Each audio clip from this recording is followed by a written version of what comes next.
usually in neural networks, you they kind of learn the logic. But with this neural network, it would have to you would have to use it as a memory for the sky. And really large, so I can't even estimate it. So you would have to put the database into the neural network? Basically, I would have to train the database into the neural network, but yes. If you would use self-learning, maybe you could find a better way. I thought about it, but the only solution I see is that I train the database into the neural network. I didn't find any way to use the database with the neural networks. I think the two quartets might not be unique and you might get false data from them. How would you fix that? Would you just use a higher accuracy catalog? Or Can you repeat it? The beginning. The second thing, two different quartets might confuse with one another. Okay. Because you're only using 4 points. It seems like an unsolvable problem. Okay, I could try out many variations. That yes, it would basically fix it. Yeah. There is one more question. No? Okay. Henry. Was your idea to use basically convolutional neural networks on the images themselves? No, I would for input I would use coordinates, not the images themselves. Okay. Okay. Then thank you, Simon.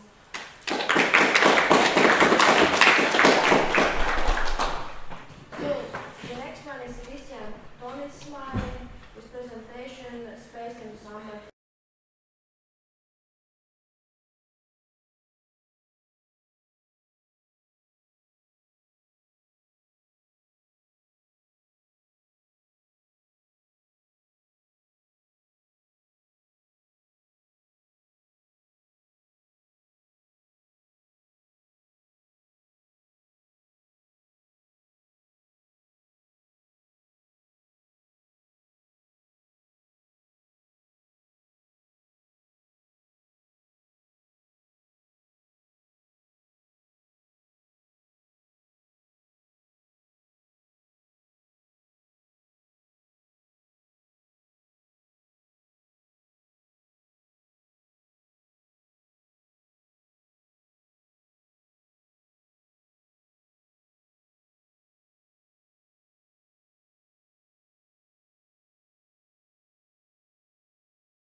Hello, my name is Ivaš Prinslavs, and I'm studying in Ventspils University, as you can see, and my internship project was based in Kurzemes Demo Center, and it was development and of architecture and software for climate change exhibit position, and my supervisor was Dita Lashinska.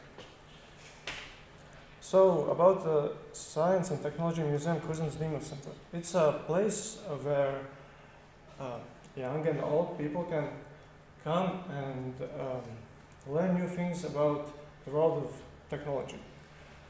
With the help of many exhibits which are pretty cool and fun to try out. Like, for example, my exhibit was a VR, virtual reality one, so that they are based on new technology. The main goal of my project was to make the device, to learn new and exciting things, to learn how to work on projects, to team up with my supervisor, and to have fun by working on it.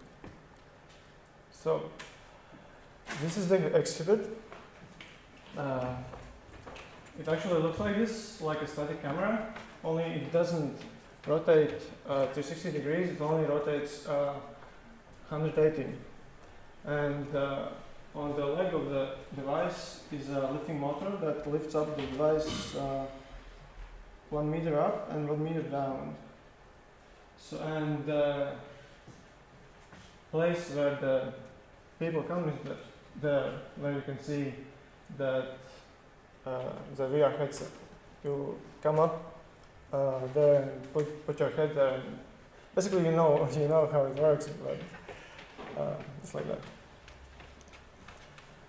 So the device, how it's working through the day. At the morning, when the job starts, the BIOS wakes up the computer. The Python script runs Arduino IDE, uploads the code. The code is uploaded because it automatically restarts the cycle for the fans. Python then brings down every program that is opened and runs command prompt.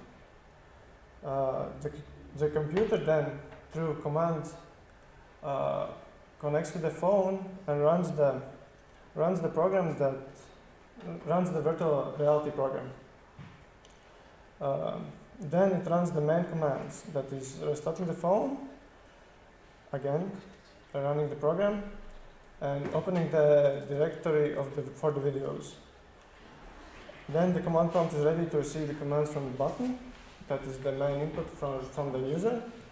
And at the end of the day, the computer locks the phone and the computer shuts down. So there is no need for a worker to come and shut down the device. And there's no need for the worker to have an understanding of the device, or it doesn't bring any problems because there aren't any human errors. So here's a little video from the beginning when I made a script for the optimization about how it works. I will run the video. It's spit out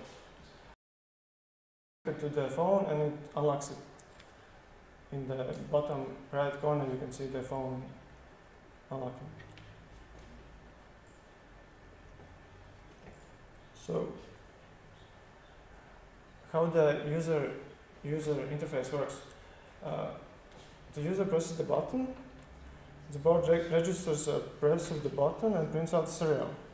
Then the Python understands the serial and puts it out in commands. Then the commands are received by the phone and the phone executes those.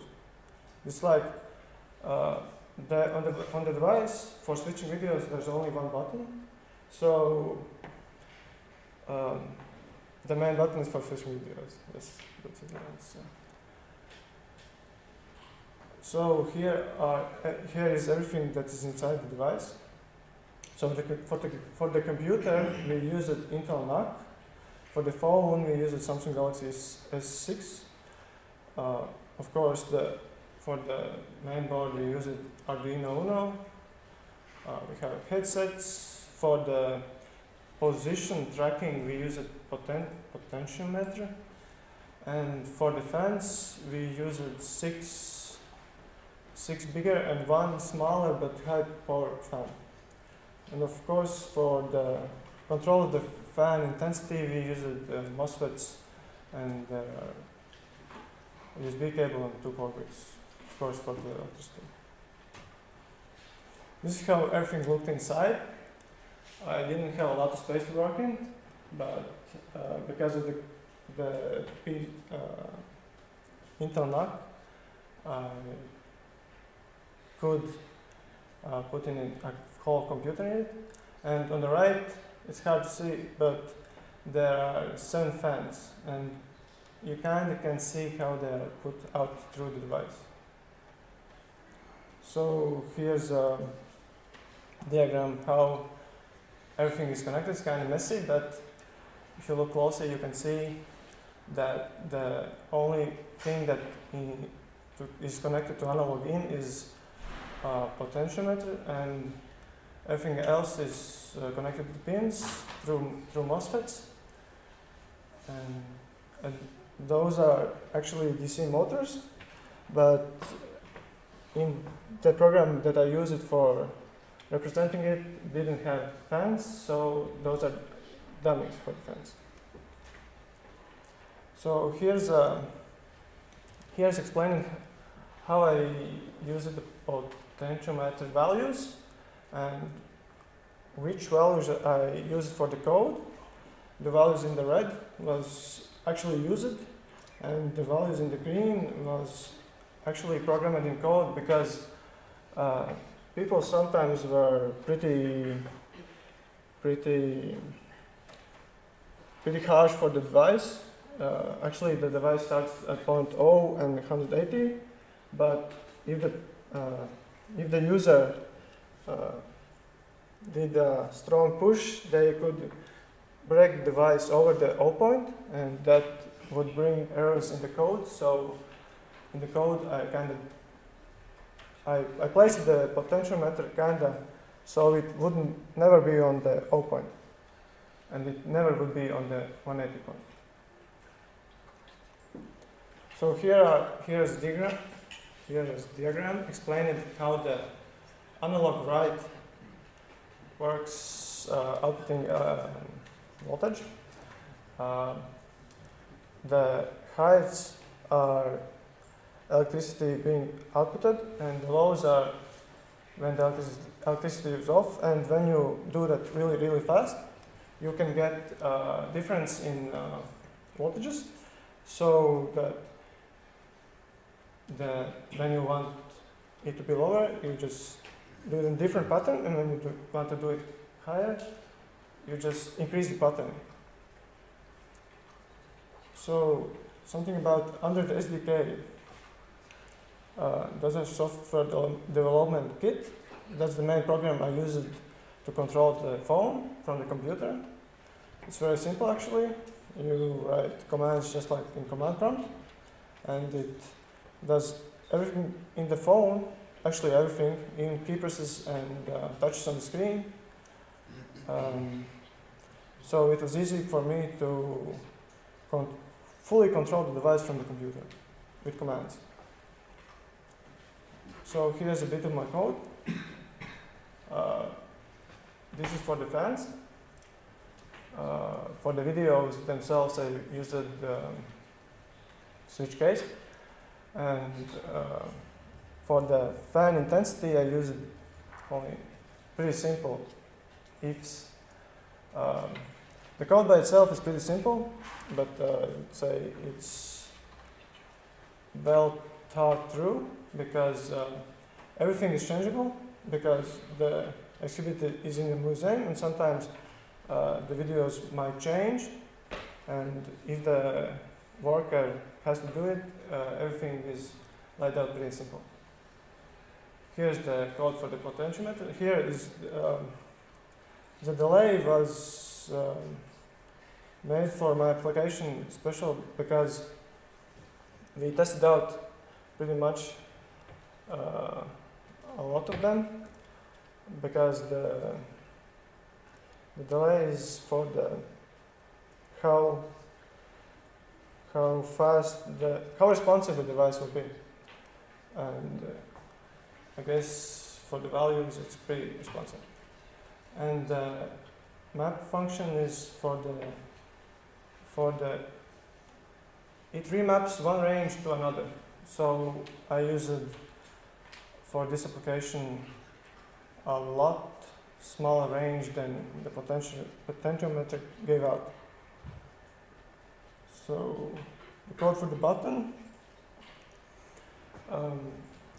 Between every video there was a standby picture so that the user walks away, the videos won't keep going on. So the button has to remember when it's pressed.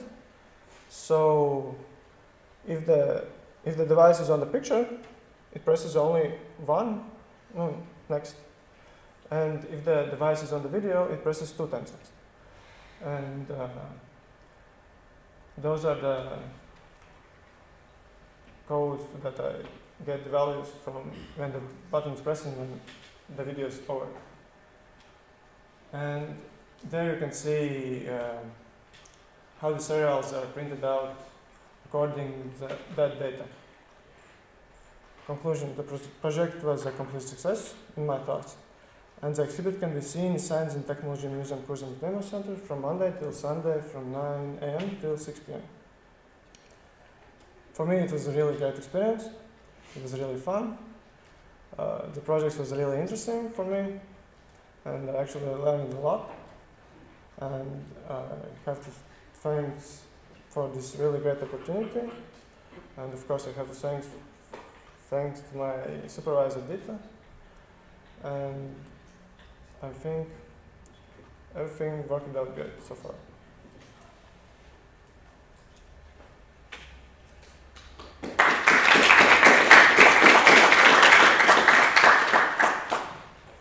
Questions? Yeah. Can you scroll back to that schematic which you sent? Okay.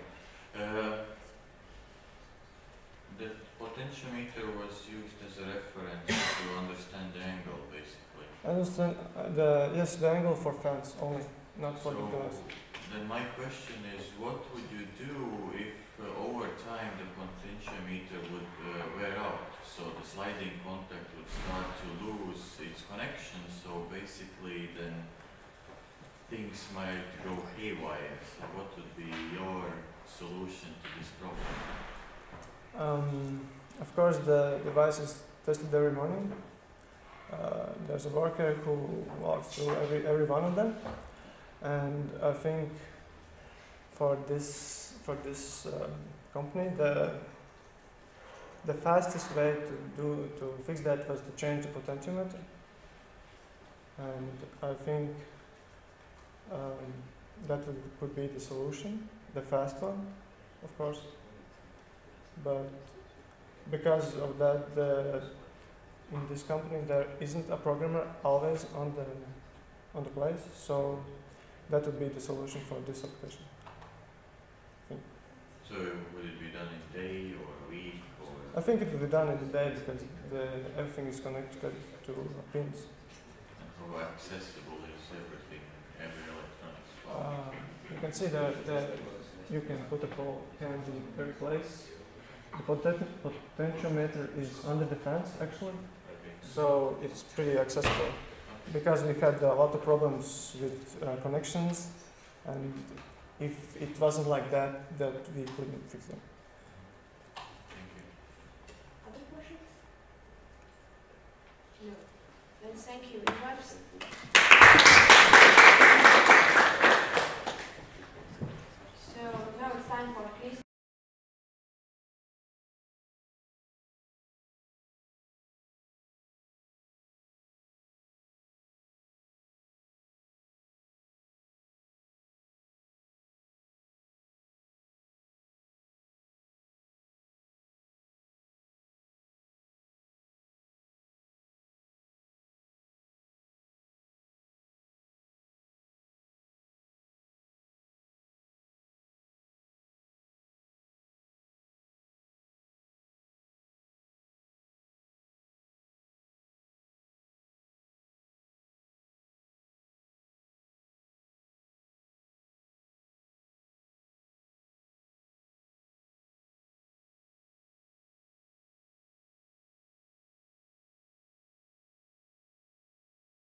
So hello everybody. My name is Kristjan Tõnismäe, and I made my summer SpaceTEM practice at the SpaceTEM company. So I heard that I'm basically the only one who made it at the company. And my supervisor was Lauri Kimmel. So what is SpaceTEM? First of all, it's a spin-off company of SQ1. When SQ1 created its mission control system, after that they created this kind of spin-off company. And Lauri Kimmel is our main architect there, and also Lauri Kimmel was main architect of SQ1 mission control system. SpaceTEM has a mission control system as a service, and they have already created a demo mission control system application. So it's basically done, but it needs a lot of development more. And they have created a cloud-based solution, and it means that their all data is on the cloud, and also their system right now is connected with Raspberry Pi, and they have one temperature meter what collects data. So their application is not connected. Their application is not connected with no satellites. There are just some little hardware pieces. And their application is made to operate with a smaller satellite. Yeah, this is basically it. And what was my goals of this practice? I was developing my mission control SpaceTEM mission control system application, and my main goal was to improve multi-parameters graph view. This was the biggest part, and we needed to do some bug fixes and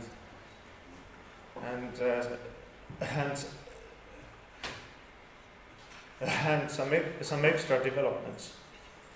Also, their mission control system has one page what was totally broken.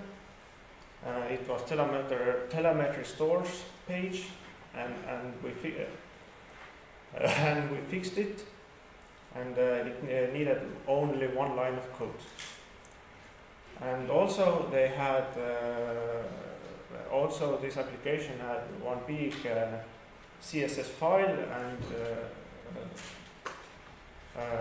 we planned to separate to smaller CSS files, and for that we started to use SAS, and we needed to choose, do we want to use SAS or less. And also one goal was to improve code quality.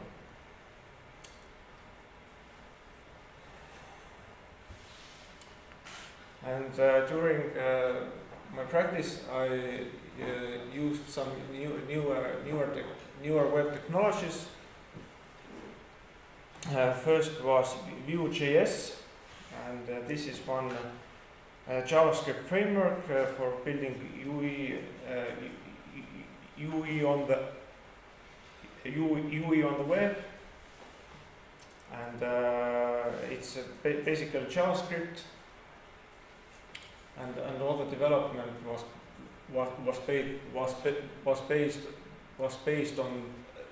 based on that. And also I started we were using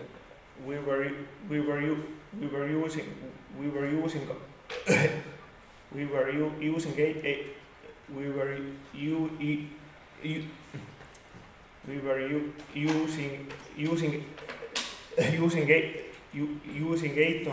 atom.io, and this is our free and open source text editor, and it's very and you can configure it a lot. So I haven't used it before, and this was my first experience to use that. And separate CSS file to multiple files. I used SAS, and SAS is a CSS preprocessor language, and it's like a special style sheet extension that makes designing easier and more better.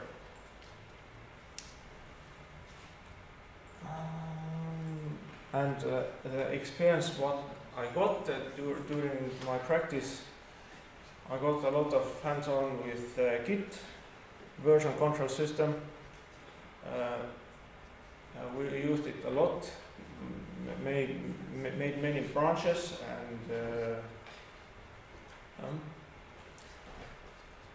and of course a lot of JavaScript and HTML programming.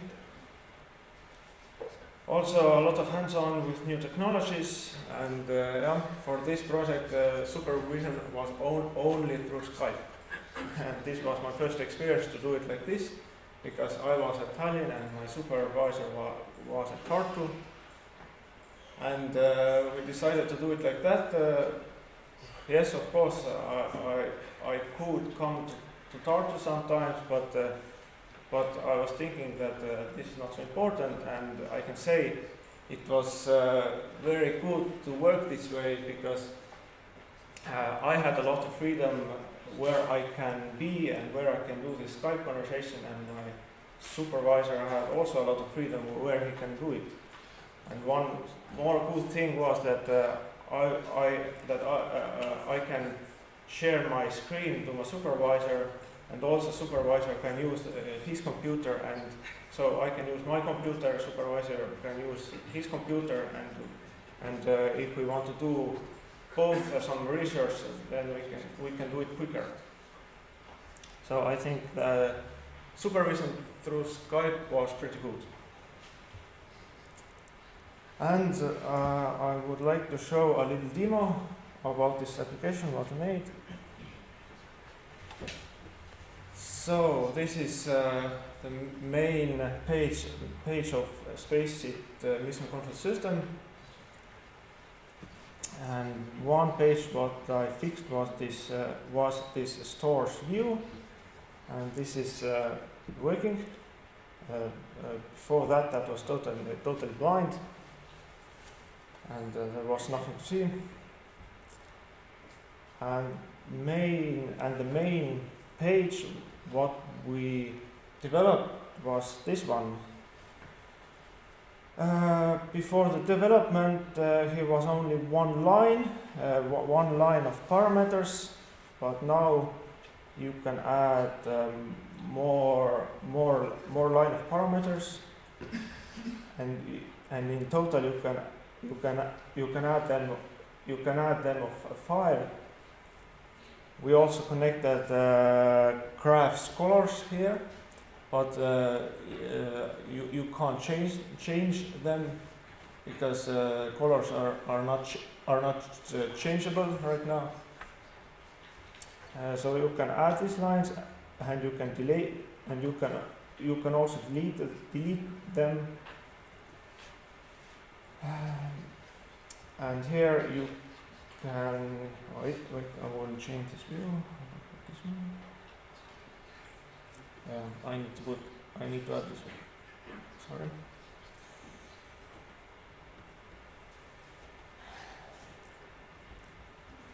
So you can add the lines, and here I can use this Raspberry Pi, and for example I can get its temperature data. I can add it from here also. this one, and if I push show data, it will show live data, and you can see it on the graphic. And here's also legends. So as you can see, that purple one is purple graph is this one, this Larry. Green one is this one. And also, if you push this one, you can turn it off, this graph. And also we made this kind of solution that if you delete with one line, then this one graph disappears. For example, I would like to delete purple one, and I press minus, and it's gone. So here I can add some more lines, and I can add maximum five parameter lines. And as you can see, this light green one disappeared again because it starts to add these colors again. And also we add some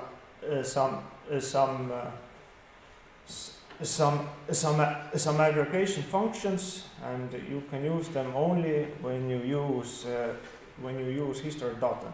For example, I choose last hour, and then I can choose these built-in functions. And also we added here labels. Here wasn't labels before. And yeah, you can delete these lines.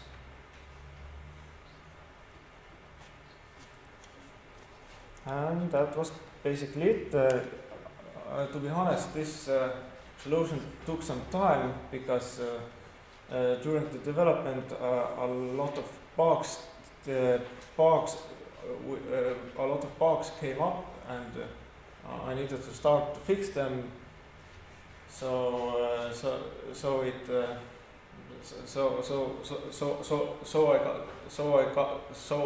got some extra work to do, and yeah, and I needed to add to code some more functions, and I needed to work a lot. I needed to work a lot with arrays, because we are adding more lines in there.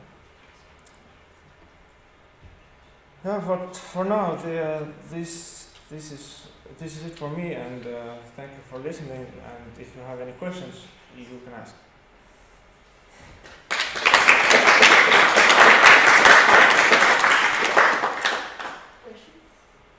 Yes, please. What library did you use for the live graphs?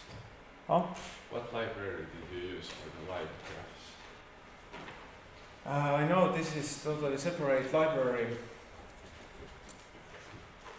I don't remember it. Maybe it was D3, but I can look it over. I just don't remember right now. But this is one separate library. Yeah. If you want, I can tell you later. Other questions? No. Then thank you, Mr. for your presentation. Now we will have a break, but trainees and supervisors who will participate in European Parliamentary Science Congress, please stay. Yeah, and